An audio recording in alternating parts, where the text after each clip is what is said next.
देखिए, अरावली केवल एक पहाड़ी नहीं है, इसके साथ लोगों का रोजगार, उनकी संस्कृति, उनके आवास, उनका खान पान, रहन सहन सब कुछ जुड़ा हुआ है। कि बीजेपी सरकार जो है कुछ चुनिंदा बिजनेसमैन कॉर्पोरेट्स को जो है इस अरावली पहाड़ी को उनके हवाले करना चाहती है। कल हमारा जो है एक विरोध मार्च है जिसमें सचिन पायलट जी पधार रहे हैं, और तो आप समझ सकते हो इनकी कथनी और करनी में अंतर, बहुत ज़्यादा अंतर है। सीधी सी एक बात है कि जो आपने पिटीशन दायर की उसको वापस लिया जाए। दोस्तों, राजस्थान में अरावली बचाने की जंग शुरू हो चुकी है और इसी को लेकर कई जगह पर अलग अलग प्रदर्शन देखने को मिल रहे हैं। कई नेता आंदोलन कर रहे हैं, कोई प्रदर्शन कर रहे हैं।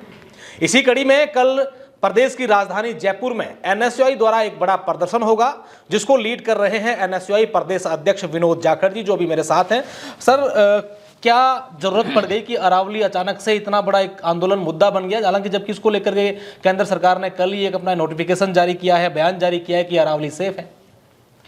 ये उनकी कथनी में सेफ है। देखिए, अरावली जो है राजस्थान की नहीं, हम यूं कहें कि पूरे उत्तर भारत की सांसें हैं, पूरे उत्तर भारत की सांसें हैं। और इससे जो है हम लोगों को जीवन ही नहीं मिलता है, ये हमारे साथ में परंपरा, पीढ़ी दर पीढ़ियों से जुड़ा हुआ एक हमारा विरासत के साथ हमारा सेंटिमेंट का हिस्सा भी है। आज उसको बचाने की नौबत क्यों आ पड़ी है? ये कारण यही है कि बीजेपी सरकार जो है कुछ चुनिंदा बिजनेसमैन कॉर्पोरेट्स को जो है इस अरावली पहाड़ी को उनके हवाले करना चाहती है, और जो कि इन्होंने बहुत सारे जंगलों को पहले भी जो है हवाले कर चुके हैं। हम जैसे छत्तीसगढ़ में देखते हैं, वहाँ जंगल के जंगल जो है अडानी के नाम कर दिए। वही स्थिति ये है कि इनको कुछ ना कुछ मिला होगा अरावली की पहाड़ियों में, कुछ ना कुछ दिख रहा होगा इनको कि भाई खनन के द्वारा जो है हम प्राप्त करें और अपने दोस्तों के नाम कर दें। तो सीधी सी इसमें यही बात है कि ये जो है अरावली को बिल्कुल, कल का जो आपका कार्यक्रम होने वाला है, क्या कार्यक्रम होगा, किस तरीके से आप जो है सरकार को एक मैसेज देंगे कि भाई अरावली बचाना जरूरी है? देखिए, कल हमारा जो है एक विरोध मार्च है जिसमें सचिन पायलट जी पधार रहे हैं, और साथ में बहुत सारे हमारे विधायक, पूर्व विधायक, एमपी और कांग्रेस पार्टी के वर्कर्स, एनएसयूआई के लीडर्स हैं, छात्र हैं, और उसके साथ साथ जो प्रकृति प्रेमी हैं, जो भी जिनका ध्येय है कि अरावली बचना चाहिए, अरावली हमारी सांसें हैं, हमारी माँ की तरह है, जिनका सेंटिमेंट जुड़ा हुआ है, वो तमाम लोग जो हैं हज़ारों की संख्या में कल हमारे जालूपुरा थाने के सामने जो है हमें परमिशन मिली है, वहाँ से लेकर और कलेक्ट्रेट सर्किल तक जो है ये मार्च हमारा जाएगा। और पायलट साहब के साथ साथ हम सब जो है मार्च करेंगे, और यही संदेश हमारा रहेगा कि अरावली को हम लोग बचा के रहेंगे, किसी भी कीमत पे जो है इस पे जो है हम इसको निजी हाथों में नहीं जाने देंगे। बिल्कुल विनोद जी, देखिए आप जिस क्षेत्र से आते हैं और हमारे देश के जो पर्यावरण मंत्री हैं भूपेंद्र यादव, वो दोनों लगभग एक ही क्षेत्र से आते हैं, और वो इस अरावली को लेकर के ये कह रहे हैं कि कांग्रेस है, उन्होंने अशोक गहलोत पर सीधा बोला है कि वो लोगों को भ्रमित करने की कोशिश कर रहे हैं, विपक्ष पर सीधा आरोप लगा रहे हैं, लोगों को भ्रमित कर रहे हैं, अरावली को कुछ नहीं हो रहा है। तो आप इस चीज़ को किस तरीके से समझते हैं? कैसे अपने क्षेत्र में अरावली को देखते हैं, वहाँ पर कैसे लोग अरावली पर निर्भर, और अरावली बचना आम लोगों के लिए क्यों जरूरी है? देखिए, अरावली केवल एक पहाड़ी नहीं है, इसके साथ लोगों का रोजगार, उनकी संस्कृति, उनके आवास, उनका खान पान, रहन सहन सब कुछ जुड़ा हुआ है।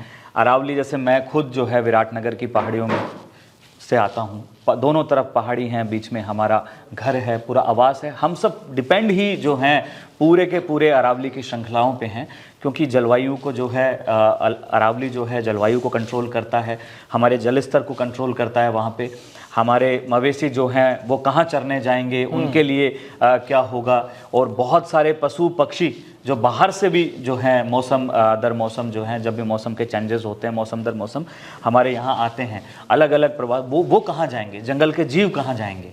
ये बड़ी चीज़ है कि जब इस तरीके की चीज़ें हाथों में, निजी हाथों में सौंप दी जाएंगी, तो 100% है सरकार की कथनी और करनी में अंतर है। सरकार ने बहुत सारे वादे ऐसे इस देश के नौजवानों से किए हैं, किसानों, महिलाओं से किए हैं, जिन पे एक पे भी खरा नहीं उतरी है। तो आज हम कैसे मान लें कि आपने कह दिया कि भाई जो है अरावली में खनन नहीं होगा। आप पहले खुद पिटीशन सुप्रीम कोर्ट में दायर करते हो कि 100 मीटर से नीचे की जो पहाड़ी है वो पहाड़ी नहीं होगी, उसको आप खनन के लिए, डेवलपमेंट के लिए आप यूज़ कर सकते हो। तो आप समझ सकते हो इनकी कथनी और करनी में अंतर, बहुत ज़्यादा अंतर है। सीधी सी एक बात है कि जो आपने पिटीशन दायर की उसको वापस लिया जाए, और पुरानी अरावली की जो परिभाषा थी उसको जो है वापस से बहाल किया जाए। बिल्कुल, देखिए मेरा हालांकि आखिरी सवाल है, मैं एक सवाल में दो चीज़ें आपको पूछ रहा हूँ कि एक तो आप लोग आखिर चाहते क्या है कि भी क्या ये अरावली का डेफिनेशन चेंज हो, जो पहले था वो रहे, यथावत रहे, या इसमें कुछ बदलाव की जाए, या इस अरावली के इस नए डेफिनेशन में क्या चीज़ें होगी? एक तो आम लोग वो समझना चाहते हैं, दूसरा लोग जो इसको लेकर पर्यावरण प्रेमी हैं, चाहे इनको लेकर जो रिसर्च कर रहे हैं, वो कह रहे हैं कि ये लड़ाई छोटी नहीं है। अगर अरावली के डेफिनेशन में जो चीज़ें हुई हैं इसको लेकर और कुछ करना है तो एक लंबा संघर्ष करना पड़ेगा, कई आंदोलन यहाँ पर देखने को मिलेंगे। तो आगे की आपकी जो पूरी रूपरेखा है या तैयारी वो किस तरीके की है? देखिए, ये 100% सही है कि लड़ाई जो है हमारी मछलियों से नहीं है, हमारी लड़ाई सीधा मगरमच्छ से है। मगरमच्छ इतने मजबूत हैं कि वो किस हद तक भी जा सकते हैं, लोगों को गुमराह कर सकते हैं। अरावली में उन्होंने कहा कि खनन नहीं होगा। आज भी मैं आपको इतने सारे अवैध खनन बता सकता हूं जो सरकार की आंख के नीचे, थानों की नाक के नीचे जो है अवैध खनन हो रहे हैं। रातों रात अरावली को काटा जा रहा है। जब इनको खुले में छूट मिल जाएगी कि आप नॉर्म्स के तहत जो है आप इस पहाड़ी क्षेत्र को काट सकते हो, खनन के लिए काम में ले सकते हो, डेवलपमेंट के लिए काम में ले सकते हो, यहाँ कोई फैक्ट्री लगा सकते हो, यहाँ इस ज़मीन को किसी होटल के लिए लीज दे सकते हो, तो ये उसको करने के लिए तैयार हैं। हमारा यही है कि इनकी जो नई पिटीशन है उसमें बहुत सारी दिक्कतें सामने आती है। पहली चीज़ कि भाई 100 मीटर, पहला इन्होंने कहा कि धरातल से और हम लोग जो है ऊपरी हिस्सा तक देखेंगे कि भाई पहाड़ी 100 मीटर की है या उससे नीचे की। तो रिसर्च में जितना भी अखबार के माध्यम से और हम सब ने पढ़ा, लेखों के माध्यम से, तो उसमें यही पाया कि 90% अरावली जो है 100 मीटर से नीचे है। ठीक है। और इनका ये कहना है कि जो भी जल संरक्षण भराव है, जहाँ पे जल संरक्षण होता है, जल भरता है, या बहुत सारी पहाड़ियाँ ऐसी हैं कि वो खड़ी नहीं हैं, वो लेटी हुई पहाड़ियाँ हैं, पठारी क्षेत्र है, वो तो 100 मीटर छोड़ो, वो तो 5 मीटर भी नहीं होगा।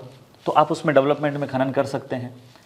मतलब आप, और कोई भी पर्यावरण के हिसाब से भी अगर कोई जगह ऐसी है कि वो जहाँ जंगल है, चाहे छोटा जंगल हो, कोई चारागाह भूमि हो, तो वो भी अरावली का हिस्सा मानी जाती है। ये पुरानी परिभाषा है, नई परिभाषा में ये सब कुछ नहीं है। अब आप कहोगे कि भाई ये अरावली का हिस्सा नहीं है, यहाँ तो पानी भरता है, बहुत सारी ऐसी जगह जहाँ पानी भरता है, लेकिन वो अरावली का हिस्सा है पूरी पुरानी परिभाषा में, नई परिभाषा में नहीं है। तो वो तो खनन के लिए दे देंगे, वो तो कहीं होटल बना देंगे, उसमें कहीं होटल के बीच में कोई भी प्राइवेट आदमी को लीज दे देंगे और कहेंगे कि इसमें बीच में बढ़िया होटल बनाओ, और कर देंगे सब काम। तो यही चीज़ें हैं कि पिटीशन को वापस लिया जाए, पुरानी जो अरावली की परिभाषा है उसको बहाल किया जाए। और हमारी लड़ाई सच्चाई में यही है कि ये छोटी लड़ाई नहीं है, ये बड़ी लड़ाई है।